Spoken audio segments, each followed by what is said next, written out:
एक बंदा ऐसा था जो इतनी इबादत करता था, या अबुदु रब्बहू, अपने रब की इतनी इबादत करता था कि रूहुल अमीन उससे मोहब्बत करने लगे, हैरान होने लगे, यार इतनी इबादत करता है। फता अज्जबा जिब्रील, जिब्रील हैरान हो गए, इतनी इबादत करता है। एक दिन हजरत जिब्रील को बड़ा प्यार आया, फस्तअज़ना जिब्रील फी ज़ियारती, हजरत जिब्रील रब की बारगाह में कहने लगे, मालिक फलां बंदा जो है ना, वो जो मस्जिद नूर में बैठता है, मिसाल दे रहा हूं, बड़ी तेरी इबादत करता है, मेरा जी चाहता है उसकी जियारत ना करके आऊं, उसकी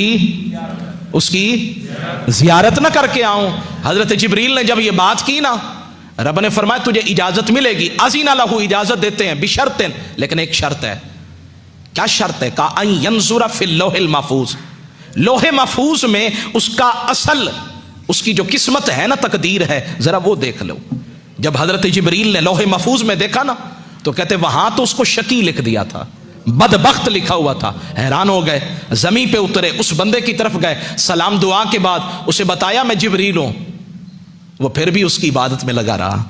कुछ होते हैं जो हजरत खिजर के पीछे भागते हैं, और कुछ वो होते हैं, हजरत खिजर भी आ जाए ना, मैं बेअदबी नहीं कर रहा, वो कहते हैं जी खिजर आना, तेरा आना मुबारक, लेकिन जिसकी इबादत मैं कर रहा हूं ना, मुझे किसी के लिए तवज्जो देने की जरूरत नहीं है। तो फरमाते बात खत्म हो गई। फरमाते हजरत जिब्रील ने कहा तुझे अल्लाह ने बदबख्त लिखा है।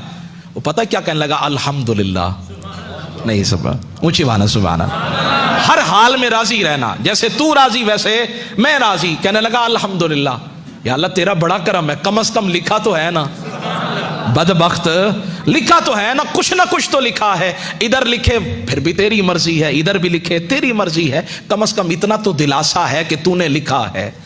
हजरत जिब्रील कहने लगे शायद के फज़न्ना जिब्रील अन्नहु लम यस्मा कलामहु, वो कहने लगे शायद इसने मेरी बात को सुना नहीं है।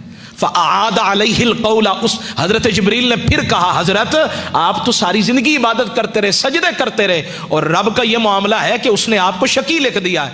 उसने फिर कहा अल्हम्दुलिल्लाह। फताअज्जब जिब्रील, जिब्रील बड़े हैरान हुए, कहने लगे ये क्या मामला? उसने कहा